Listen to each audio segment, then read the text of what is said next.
MAP6 stands for Mortgage Action Plan, and the 6 key components in which we have identified that are really crucial to a mortgage application's pre-approval. So each of them really represents a borrower's ability to qualify for a certain type of loan, or maybe identify red flags that the underwriter may come up with. So those 6 components really relate to employment. That's very important. How long has a person been with their current employer? Are they self-employed? Do they get paid commission? Those are things that are really important to a mortgage pre-approval process. Income goes along just right with that. How does a application get paid? How are they paid? Do they get paid on commission? Do they get paid on bonuses? RSUs, restricted stock units. These are all very important questions that we or the underwriter will ask. And that will make a very big difference between how much a borrower can qualify for. These are all debt ratio related questions that we have to answer. The next one is your debt. Your debt absolutely determines how much of a home you can qualify for. So as an underwriter or as lenders, we are looking at debts that would mostly show up on your credit. Some debts will not. But the debts that we're certainly looking for are your minimum credits, minimum payment with credit cards. Those are absolutely important. Car payments, student loans, or student loans on deferment. Those are all the debt questions that we have to ask in order for us to identify what you can qualify for as a home buyer after taking into account your consumer debts, installment debts, student loan debts that you have in play.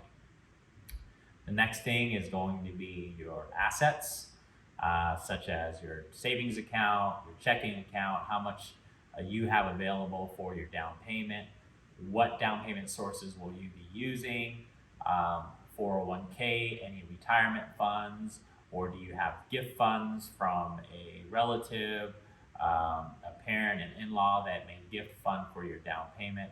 Those are the type of asset questions that we certainly will ask, and we're going to ask to source and season those assets. The type of property is really important as well. What type of property do you want to buy? Do you want to buy a single family home? Do you want to buy a duplex, a triplex, 1 through 4 units? That's very, very important for us to identify.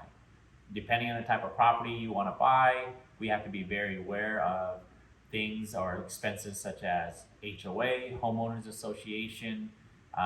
What are the taxes? Are the taxes different? Are they more depending on how many units you have? If you buy a duplex, triplex, or fourplex, do you have rental income from the other side that we can give the buyer? That's very important as well. Those are the things that really make a big difference when we're looking at the property that a borrower wants to buy. The very last thing is, and probably one of the most important things, is your credit. We certainly have to take a look at a borrower's credit. There are certain brackets that we take a look at. If you're in the 500s, 600s, 700s, or even 800s, that answer will really dictate the best type of loan or the available loans that are available to our borrowers. So we certainly want to put our borrowers in the best case scenario. When we look at credit, we certainly are taking a look at score, credit history, and that will dictate on whether or not you will get an approval through the automated underwriting system or the underwriter. So we want to take a look at all of this. When we put everything together, when we meet with a borrower, we really take our time to really educate our clients to go through every single line item of the MAP6. This will help us understand holistically what type of loan the borrower will qualify for. It would help the borrower understand why we're asking certain questions in order for us to determine what type of loan products that would best suit their needs at that particular time.